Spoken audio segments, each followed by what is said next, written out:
દક્ષિણ ગુજરાતમાં છેલ્લા સપ્તાહના અતિભારે વરસાદના પગલે પૂરની સ્થિતિ ઊભી થઈ છે। રાહત બચાવ કામગીરી તેજ કરવામાં આવી છે। વલસાડ ડાંગ સાંસદ ધવલભાઈ પટેલે પૂરગ્રસ્ત વિસ્તારોની મુલાકાત લઈ સ્થિતિની સમીક્ષા કરી। તેમણે નવસારી, ડાંગ અને વલસાડ જિલ્લામાં થયેલા નુકસાનનો તાગ મેળવ્યો।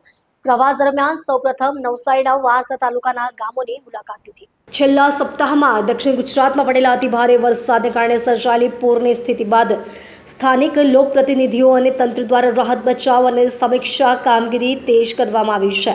આ શ્રેણીમાં વલસાડ ડાંગ લોકસભા મતવિસ્તારના સાંસદ ધવલભાઈ પટેલે પૂરગ્રસ્ત વિસ્તારોની પ્રત્યક્ષ મુલાકાત લઈને સ્થિતિની ગંભીરતાથી સમીક્ષા કરી હતી। તેઓએ દક્ષિણ ગુજરાતના સૌથી વધુ અસરગ્રસ્ત જિલ્લાઓ એવા નવસારી, ડાંગ અને વલસાડમાં પૂરના કારણે થયેલા વ્યાપક નુકસાનનો તાગ મેળવ્યો હતો। પોતાના પ્રવાસ દરમિયાન સાંસદ ધવલ પટેલે સૌથી પહેલા નવસારી જિલ્લાના વાંસદા તાલુકાના વિવિધ ગામોની મુલાકાત લીધી હતી।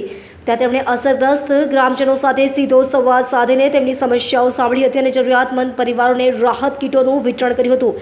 ત્યારબાદ તેઓએ ડાંગ જિલ્લામાં પ્રવાસ કરીને પૂરના કારણે તૂટી ગયેલી પ્રોટેક્શન વોલ, પ્રખ્યાત ગીરાધોધ નદી વિસ્તાર, માર્ગો તથા પુલોને થયેલા નુકસાનનું સ્થળ પર જઈ નિરીક્ષણ કર્યું હતું। આ ઉપરાંત વલસાડ જિલ્લાના કપરાડા, પારડી અને વલસાડ વિધાનસભા ક્ષેત્રોમાં પણ મુલાકાત લઈને નાગરિકો, વેપારીઓ અને ખેડૂતોને સાંત્વના પાઠવી હતી। કેન્દ્રીય ગૃહમંત્રીએ પણ ખાતરી આપી છે કે કેન્દ્ર સરકાર તરફથી રાજ્ય સરકારને જરૂરી તમામ આર્થિક અને તકનીકી સહાય પૂરી પાડવામાં આવશે।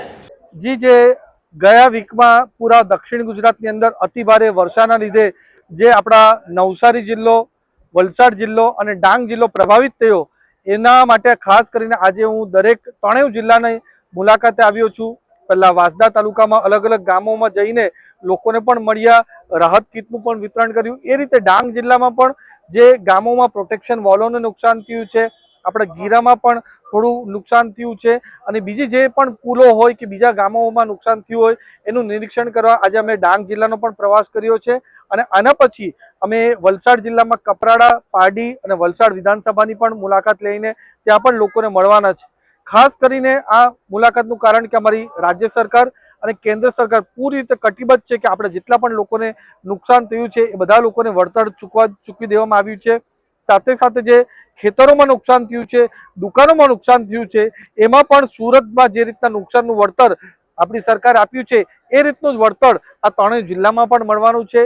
એટલે અમારી રાજ્ય સરકાર અને કેન્દ્ર સરકાર મારા બધા જ લોકો સાથે ખભેથી ખભે મળાઈને ઉભા રહેલા છે અને એમની સંકટની ઘડીમાં અમારથી જે પણ બનતી મદદ થાય એ બધી જ બનતી મદદ અમે કરશું। સાથે સાથે હું 3 દિવસ પહેલા આપણા દેશના ગૃહમંત્રી અમિત શાહ સાહેબ સાથે મળીને પૂરા દક્ષિણ ગુજરાતની અંદર જે વરસાદ પડ્યો એની મેં વિગતવાર માહિતી આપી છે અને અમિત શાહ સાહેબે પણ ખાતરી આપી છે કે કેન્દ્ર સરકાર જે તે મદદની જરૂર હોય એ બધી જ રાજ્ય સરકારને આપશે।